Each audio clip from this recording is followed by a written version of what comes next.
Naalala ko nga nung 10 years old pa lamang ako, ganito palagi yung ulam namin, ate ko yung nagluluto, tapos sinutusan niya kami magkuha ng talbos ng kamote.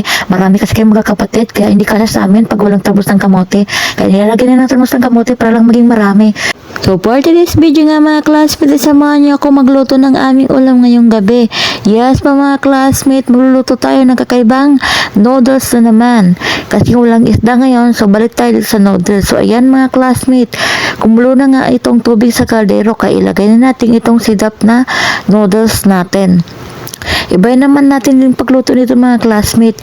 Ang pagluto natin ito ay sasabawan natin. Naalala ko nga nung 10 years old pa lamang ako, ganito palagi yung ulam namin, ate ko yung nagluluto, tapos sinutusan niya kami magkuha ng talbos ng kamote. Marami kasi kayong magkakapatid, kaya hindi kasya sa amin pag walang talbos ng kamote. Kaya nilalagyan niya ng talbos ng kamote para lang maging marami. Marami kasi kami magkakapatid. Kung ano man yung pinagdaan ko dati, hindi ko yung kinakahiya. Kasi yun ang nagbibigay sa akin inspiration at nagpapalakas ng loob ko.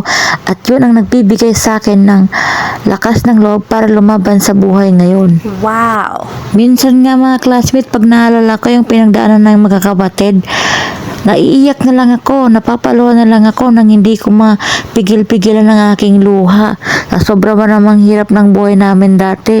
Hindi ko naman sinasabing mayaman na ako ngayon, pero hindi na tulad ng dati. Ngayon nakakaraos na rin kami kahit papano, at nakakain na rin namin ang gusto naming kainin, at hindi na rin kami nagtitipid ng pagkain. Ito lang masasabi ko mga classmate, ano man yung pinagdaanan natin dati, wag na natin yung kalilimutan.